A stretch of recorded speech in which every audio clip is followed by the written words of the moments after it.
All right, Shalom. First and foremost, I want to give all praise, honor, and glory to Yahweh, Bahashem, Yahweh Shai, Bahashem Rakakodash. Double honors to our apostles and the elders of Great Millstone. Peace and blessing and many salutations unto you elect across the four winds of this earth, fulfilling your lots in all truth and all sincerity. I'm the brother Sha'ar from the Great Millstone Dallas branch, coming at you all with another lesson through the Spirit. And Lord's willing, this lesson here is edifying unto the flock. And what I want to touch upon today is going to be I want to share a testimony of a vision that the Spirit had sent to me last night when I was asleep. And I almost didn't do the lesson until I'm having a conversation with the brother. And as we was talking, the Spirit had it where the Spirit moved me to want to talk about it just throughout our conversation. You know, and it was one of those dreams that you don't necessarily remember immediately when you wake up. But I say about an hour after I woke up, I was heading to my car and I looked at the sky. And immediately when I looked at the sky, I remembered the dream that I had last night instantly. I remember the vision that the Lord had given me. And the reason why I do want to share this is going to be based on a lesson that I did yesterday as pertaining to detaching from this world. And when you detach from these particular things, the Lord opens you up to receive more of an abundance of those spiritual blessings. And that's what I believe was one of the reasons why the Lord had given me that dream, because I had to detach from something in that dream, in that vision. So without further ado, I'll go into it. And Lord's willing, this is edifying and encouraging. So in my dream, I was in my car and I parked at this store. It was like a store. I can't remember exactly what store it is, but I went inside and I came back outside and my car was gone. Like it was stolen. And at that moment, I didn't even trip. I wasn't even fazed. For some reason, I wasn't fazed and I wasn't mad. I was a little annoyed. But how my reaction to it was like if you was to walk outside and see you have a flat tire on a day that you really don't have anything to do. You know, let's say it might be your off day and you have a flat tire. You might not be as mad as if you've walked outside and you have a flat tire when you got to go to work. So the reaction to it was like I just had a flat tire. I wasn't really mad. I wasn't really upset. My main objective was ultimately just to get to the brothers, because that's where I was on my way going in my dream. I was on my way to link up with the congregation. And this wasn't even in Dallas. Like, I don't know where I was. You know, the area was like pretty hilly. When I say hilly, like if you think of like San Francisco, there's a lot of buildings that are like built on slopes and hills and such. That was the scenery of this area that I was at. So when I walked outside and I saw my car was missing, I was like, ah, shit, you know. So I ended up just walking to my destination. And it was in the process of the sun going down when I stopped at the store and such. So as I'm walking, it's just getting darker outside, and I finally get to my destination. So once I got to my destination, I'm with the brothers. There wasn't even any familiar faces from this camp that I can think about. But I know that they were brothers. I know that this was the congregation, you know, this was the assembly. So as we're all together, we're fellowshipping, we're all looking toward the heavens, and it was a very cloudy evening. It was tons of clouds that was in the sky. And as we was looking in the clouds, I made mention, like, what if there was chariots all behind these clouds? What if these clouds dispersed and disappeared? And we see chariots manifest. So immediately when I made that statement in this vision, the cloud disappeared. It started dissipating very slowly. And as it started dissipating, you saw what was behind all these clouds. And it looked like thousands and thousands of stars. Like when you see the night sky without artificial lighting, all the stars that are in the heavens. I've never been graced to be able to see that, but I know certain of you all might be able to vouch on that. When you look in the sky, when there's no artificial lighting, in the air and such. You see tons of stars. Well, that's how it was behind these clouds. When the clouds started disappearing, you saw thousands and thousands and thousands and thousands of stars. They filled up the whole night sky. So I made a little joke, pretty much like, well, hey, they might not be chariots, but hey, at least we get to see a sky full of stars. So immediately when I said that, one of the brothers was like, hold on, bro. No, check this out. Look. And I looked back up. We looked back up, and those stars started moving. They were chariots. It was thousands and thousands and thousands and thousands of chariots that was moving across the sky. Some of them was getting real bright. Some of them was dimming down. They was pulsating to a degree. For those of y'all that see chariots move in the sky or saw a chariot move, if you notice, there's like a pattern that they might go. It might look very faint, and then it'll get very bright, and it might get faint again. Well, that's what they all were doing. And then I looked up another direction, and I seen, the best way I can put it, they were chariots, I believe, but they were floating stones. Like they were amethyst stones, giant amethyst stones that were pulsating and giving out light. And there was 3 of them. It was like the form of a triangle. Not that the amethyst stones were triangle shaped, but there was 1 in front and there was 2 in the back, like 1 up top, 2 at the bottom. And they were glowing. You know how that amethyst has that pinkish purple color? And it's like they were pulsating too, like those chariots were, like they were alive, like those stones were alive. Made me think about lively stones when I meditated on the dream even further. And they would shine really bright, like a pinkish purplish color. And then it would dim down, and it would shine like a pinkish purplish color, and it would dim down, kind of like a pulse, like a heartbeat. They would shine, they would dim down. They would shine, they would dim down. Like a human that has a heartbeat or a breath, or you breathe in and you breathe out. That's what I meant when I saw those. And they were just like amethyst stone nuggets, but they were chariots, but they were amethyst stones just floating. And the reaction to it, bros, was praising the Lord hard, praising the Lord very heavily. You know what I'm saying? So in the midst of that, as we're praising the Lord, there's other brothers that reacted, yo, call Lord Yahweh Shem Yahweh Shai, real loud. And I'm thinking, it's just the chariots, they like, look. And I'm looking and they see something. So I'm kind of in my mind like, oh yeah, I see it too. But I didn't, because I'm like, okay, I see these chariots moving. I see these stone-shaped chariots that look like amethyst stones moving. So part of me was like, yeah, I see it. But they was talking about something different. Mind you, also too, we were like looking at the sky, but there was this wooden fence that was in front of us.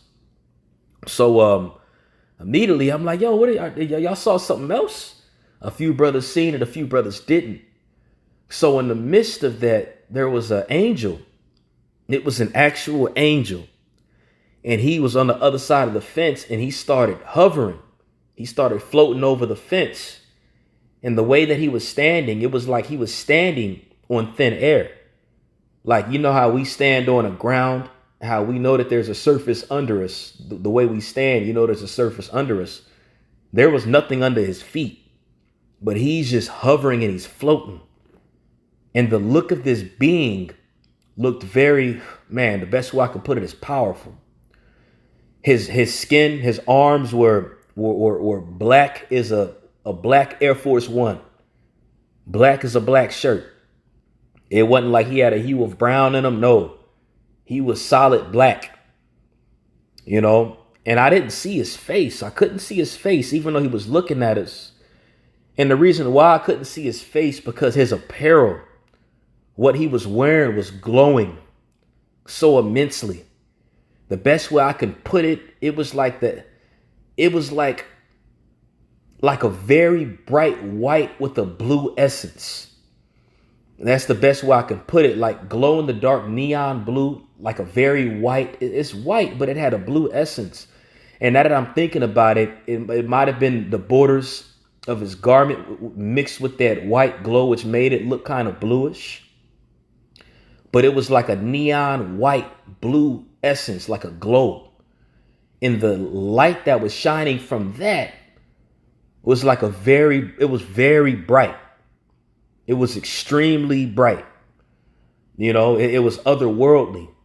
And as you see this picture that I put here in the background, just for this part that I'm mentioning it, as you see the angel sitting there, or that image of Yahweh Shai, as we believe what he looks like.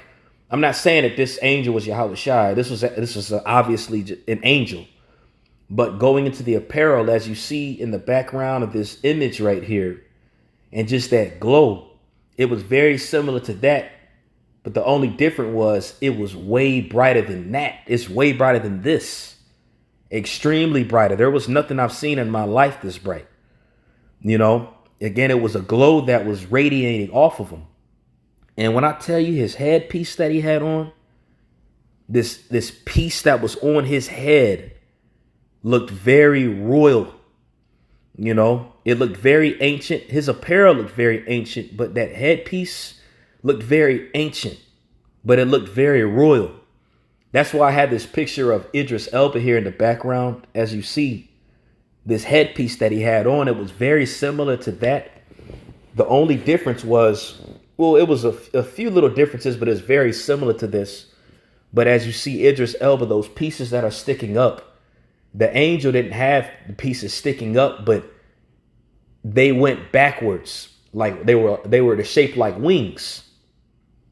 Kind of like the mindset of the false god Hermes, that Greek god Hermes, how he has a headpiece and he has the wings that are attached to the side of his head. That's the best way that I can put it. Not that they were physical wings on his head.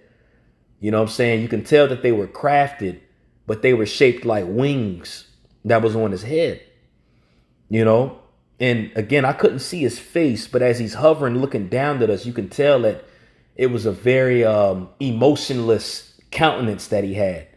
I remember the brother out there, Big Judah, out there in LA, Monatizak, he had a dream about brothers getting delivered in a chariot, and he said he saw those angels, and he said they had a very stoic look. And that's the best way that I can describe the countenance of this being, the countenance of this angel. He had a very stoic countenance, and he's hovering. Again, it's like he's standing on something, but he's standing on thin air. But he's standing and he's hovering on the air, and he's hovering and he's floating over us. And we're just praising the Lord at this moment. We're all praising the Lord at this moment. Call Halal Yahweh Ba'ashem Yahweh Shai. And he hovers over us and he lands in front of us on the ground. Now, when I say his height, it was like his height was the same height as ours. But something strange that I did notice too, when we were standing in front of that fence was taller than us. But as he started hovering and we're looking and we see it, for some odd reason, we stood taller than the fence. So I don't know if we grew or if he was tall as hell and for some reason we got tall. I don't know. You know how visions and dreams can be weird sometimes. But I will say he was about our height. He was about our height when we was looking at him. And he's standing in front of us. And then he turns around and he starts walking away. And I'm like, please come back. Please come back. Please, Baba Kashaw, please come back and be amongst us. And then he stopped. And now, again, his back is towards us now because he turned around and started walking off. And his back is towards us. But when I mentioned that, he stopped and he turned his head. You know how, for example, if somebody's walking away from you and you call them and they stop and they turn their head a little bit, that's what he did, and then the dream was over after that. But it was very special to me, especially since I did that lesson yesterday going on detaching. And one thing that I noticed, the first scene in that vision was how I had my car there. And it's not like I'm attached to my car. I'm not, obviously, it's a reliable transportation to get me to and fro where I got to go. But when I went outside, my car wasn't there. But my main focus was screw the car. Screw the car. My main job is to be with the brothers. I want to be with the brothers. I want to be amongst these individuals. And it made me think about it after I was meditating on the dream. You know, should nothing keep us from having spiritual discourse and have holy conversation? All right, to really just be in the spirit and be amongst the congregation. Now, obviously, there are certain of you all that are out there that might be by yourself in the flesh, but obviously and ultimately, we're amongst a very heavenly unit of individuals. We're amongst a very heavenly body. And once you have that spiritual discourse, and once you're in this circle, all right, heavenly places, as is read in Ephesians, the 2nd chapter, the Lord is in the midst of you. The angels are in the midst. Even as it's written, when two or more are gathered in my name, I am in the midst of thee. So I'm going to bring out just a few precepts to back it out, because the first thing that happened as pertaining to the vision were the chariots, you know, and I'm going to bring this precept out here in Psalms. And this is in the book of Psalms, chapter, hold on one sec.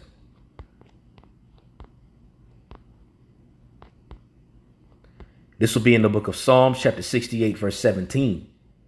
And it says, the chariots of the Most High are 20,000, even thousands of angels.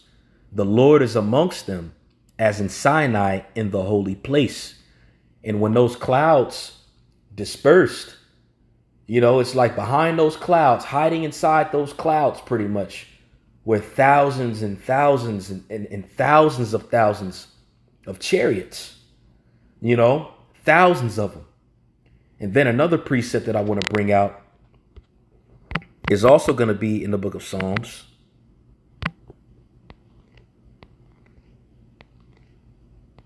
And it's also going to be in the book of Psalms chapter, let's see here. It's in Psalms chapter 100 and 104 and 3. And I'm actually going to start at verse 1. And it reads, bless Yahweh, O my soul, O Yahweh, my power. Thou art very great. Thou art clothed with honor and majesty, who coverest thyself with light as with a garment, who stretchest out the heavens like a curtain, who layeth the beams of his chambers in the waters. And when you go into that, it's really just going into the heavens. All right. It says, who maketh the clouds his chariot, who walketh upon the wings of the wind, who maketh his angels spirits, his ministers of flaming fire. And reason why I brought this precept out, going into the chariots and how it said, who maketh the clouds his chariots. And those chariots are in those clouds. All right. Now, they're also called clouds on certain scriptures, but that's talking about those vehicles. OK. And as those clouds started dissipating in that vision, there was thousands of chariots that were disguised behind those clouds. OK. And you also have certain chariots that can literally change shape. They can change how they look. Certain of them can actually look like clouds. I remember the Sequan Quahala from out there in Missouri, of the Missouri camp. I remember he had done a show a while back, and it was pretty much some astronauts in a space station. They was fixing something, and there was a cloud that was coming towards them. But as it got closer, it changed its look to an actual ship, you know? And that's what it made me think about when I saw the clouds dissipate and saw all those chariots behind those clouds. Now, another precept that I want to go into is going to be in the book of Ezekiel, the 1st chapter. And when you go into that, that's the account that Ezekiel saw the glory of the Lord. He had bear witness to the glory of the Lord in a vision. All right. And in that vision, he was amongst the river Kabar, which was a Babylonian river. And that also represents us being in servitude and being in slavery. That's why it's written of in Psalms 137, by the rivers of Babylon did we hang our harps and wept. All right. And it's also written of in Judges, the 5th chapter, in the places of drawing water, there shall we rehearse the righteous acts. So when you go to that account in Ezekiel, the 1st chapter, he's having a vision of him being in Babylon. And when you go into the chariots and the creatures that came amongst him, that was a representation of the glory of the Lord, all right, hovering over him, because that glory used to dwell over the temple when we had the tabernacle and we had the temple. But there was so much wickedness that was being done. And there was already an understanding that the Lord doesn't dwell in temples made with hands. So when he had that vision of the glory of the Lord, seeing that chariot coming over him, that acted as a representation of the glory not dwelling in the actual temple with hands, but dwelling in us, dwelling over us as we're in the land of captivity. And that's what it made me think about as we were all congregated together and we bore witness to the glory. Like, that was glory that we saw, in the part of Ezekiel 1 that made me think about it. Because you remember I mentioned the stones, those amethyst stones that was hovering and they were pulsating, giving out light like they were alive. Now in Ezekiel, it wasn't an amethyst stone, but when it goes into the glory of the Lord, let's get it. I'm going to just read this in Ezekiel 1:26. It says, I'm going to actually start at verse 25, and it reads, and there was a voice from the firmament that was over their heads when they stood and had let down their wings, and above the firmament there was over their heads was the likeness of a throne, as the appearance of a sapphire stone. And upon the likeness of the throne was the likeness of the appearance of a man above upon it. Now, I'm not saying that we saw the likeness of a man that was above these stones, but the simple fact that there were floating stones. All right. What Ezekiel saw right here was literally the appearance of the Lord's glory, and his throne was likened as the appearance of a sapphire stone, and sapphire is like a blue stone. OK, when you look at sapphire, another name for it is lapis lazuli. All right. And that's that blue stone, and different traits. All these different stones have different spiritual benefits to them. But I know one of the benefits spiritually for lapis is wisdom, Now, again, in this vision, it wasn't lapis. It wasn't sapphire. It wasn't blue. But this was purplish pink. These were amethyst stones that were glowing and they were pulsating. Now, I don't know if that angel flew off from those. I can't tell you. I don't know. But I do know that after we saw those amethyst stones, we saw this angel with a very crucial glow. All right. You could tell that you could see the glory of the throne radiating from him. You could see the glory of the heavens radiating off of him. And it gave off that glow, man. And this last precept, I'm actually, even before I bring out the last one, I want to bring out another precept going into the sapphire. Well, you know what? No, it's all good. That was pretty much the point. But I'm going to finish off here on this precept in Psalms 34. And this is Psalm 34:7. I'm going to actually start at verse 6. And it says, this poor man cried, and the Lord heard him and saved him out of his troubles. The angel of the Lord encampeth round about them that fear him and delivereth them. O taste and see that the Lord is good. Blessed is the man that trusteth in him. And that's exactly what happened. That was the angel of the Lord that was encamped round about men that feared him and that trust him and that are calling on and glorifying in his name. And when we detach from these particulars, when we detach from these unessentials that really don't have too much spiritual relevance to us, and you replace that time and substitute that time to maybe studying, to have spiritual discourse with the fellow believer, to delve into spiritual matters, what it's going to do is it's going to build up your relationship with the Lord more, and you're going to get close to him. As it's written of in James, the 4th chapter, in the 8th verse, draw nigh unto me, and I shall draw nigh unto him, and he shall draw nigh unto you.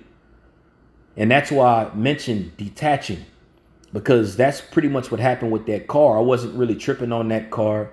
You know, if somebody's car gets stolen, obviously it's a big deal. And best believe if you're getting ready to go, you know, fellowship or do what you got to do, if your car gets stolen, 9 times out of 10, you're going to hit brothers up and be like, look, my car got stolen, man. I got something I got to handle.